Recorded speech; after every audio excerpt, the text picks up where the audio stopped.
ain't got no goddamn motor oil on my forehead and all that shit. Yeah, it's not good for you. Detroit and Cleveland pretty much the same. You know what I'm saying? I was driving down St. Clair. That shit looked like, yeah, it's the same shit. Like, and you wouldn't believe how similar we actually are for us to have the rivalry that we had. Well, shit, you ready to get started, man? Yes, sir. Yes, sir.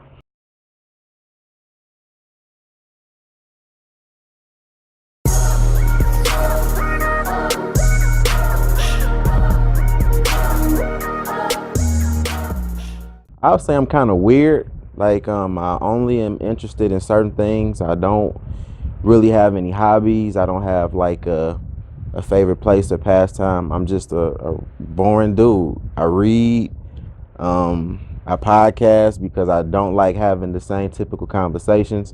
It's not really much to me. You know what I'm saying? It's just BJ. You pretty much get what you get. There's no story behind it.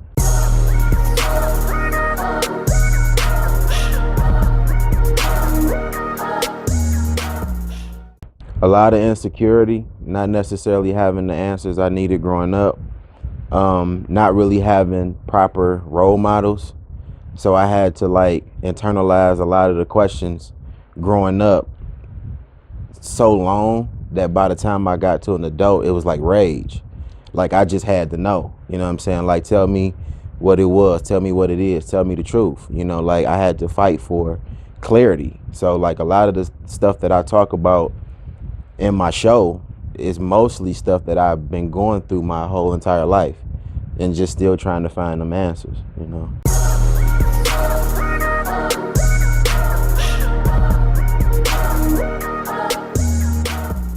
Well, I actually didn't want to do it. I started off with the intent of just being an editor. I started off with a three-man group by the name of the Grime Lords, and ultimately the Grime Lords are already like a well-oiled machine, but I didn't have any audio to practice my engineering stuff because I come from a music background.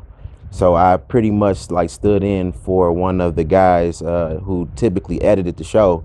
I stood in for him on one of the shows, but I did little extra stuff. Like I did effects and added music and, you know, faded in, faded out, and, you know, use certain plugins to change some of the things that were like audio defects. And before I knew it, people noticed the difference in how the show actually flowed. And that's how I became somewhat the fourth member of the Lords. So it wasn't my intention to be a podcaster. It just ended up happening that way.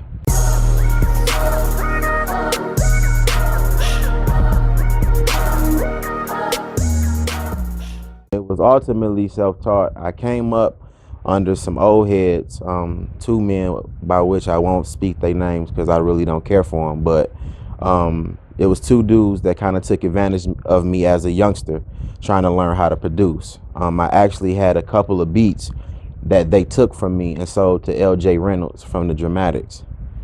And that situation kind of like left a sour taste in my mouth because I was like really trying to like be like their apprentice, and they kind of took me for granted. So ultimately I ended up, you know, working 2 or 3 jobs to like buy my own equipment for just because of that resentment from them. You know, I had to get my own.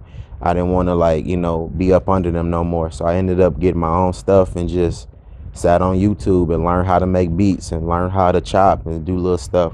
And it's been some years since I've actually done it because maybe 2 or 3 years after I left them two dudes, my house caught on fire and I lost all that equipment. So it's like constantly just been fighting to get back into audio engineering, and that's how I ended up podcasting.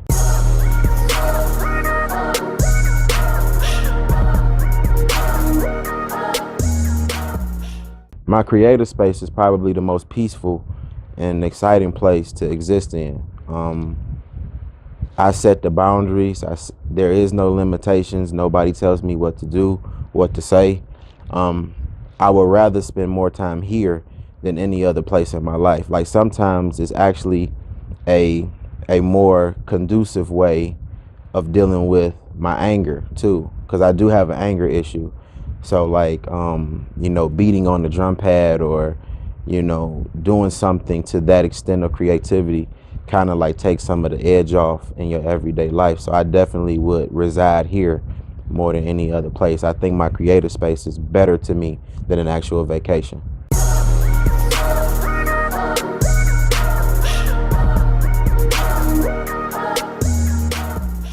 Detroit is it means a lot. Some good, some bad.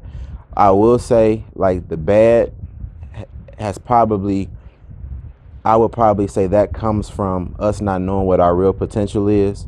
Like even being from the city, you don't get to see what you can become or what you stand the chance of potentially being, because even we believe some of the stuff that we see in the media. So we don't get an opportunity to empower ourselves. But the good is not just taking things from people. We work for everything that we have.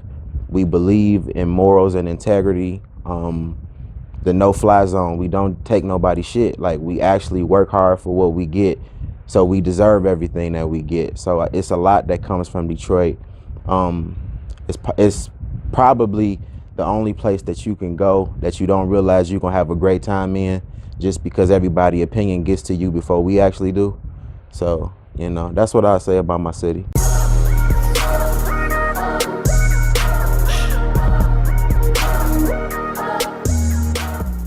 Part of the way that I take topics from certain situations is you'll find something in pop culture or current events and the consensus will be the same thing. But me on the opposite end of it, I'll say, well, they totally missed this whole part of the situation or circumstance. So usually that's how it comes. And then I try to figure out the entendres or the double meanings to a lot of the words that we use commonly that we don't realize have more than one definition. So that's like a mental exercise of some sort to, change the way that you look at certain things or the certain plays on words. So they come from a lot of different places.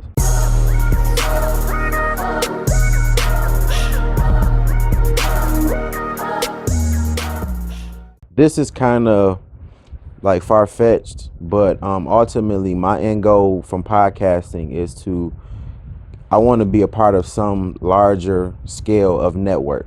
Like I think my greatest position to ever be in is to help other people with what they're creating, the content, the quality of the audio, those type of things. So like ultimately the background is where I intend to be at. The podcast for me is not really my primary goal.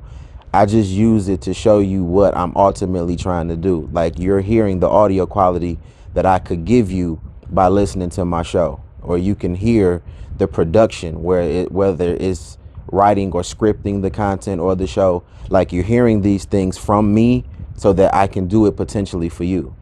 So like that's ultimately what the end goal is. I don't plan on having 100 episodes of my podcast or nothing like that. I just want to get in the door to open it up for other people. That's it.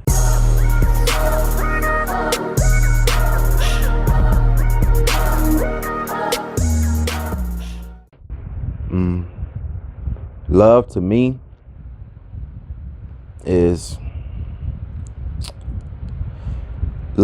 doesn't really have anything to do with emotion. Love has more to do with action. It's the trust, it's the value, it's the loyalty, it's the moral, it's the integrity. Like if your love doesn't have those things, keep it to yourself. You know what I'm saying? Like I've been confused by so many people who say they love you but will lie to you to keep from hurting your feelings that need to be hurt or that need to be corrected. I've had so many people tell me something that I was doing was good that was actually terrible, and because you didn't tell me it was terrible, I presented it in front of a platform of people and embarrassed myself. So your love created another insecurity for me. Like keep it 100. If it's not based on integrity, if it's not based on honesty, morals, if you don't love me like you love yourself, keep it to yourself. So love really don't have nothing to do with affection. I mean, it can encompass affection, but where does those affections come from? It should be based on morals, integrity. You know what I'm saying? So that's what love is to me. It's more of an action word, not an actual feeling.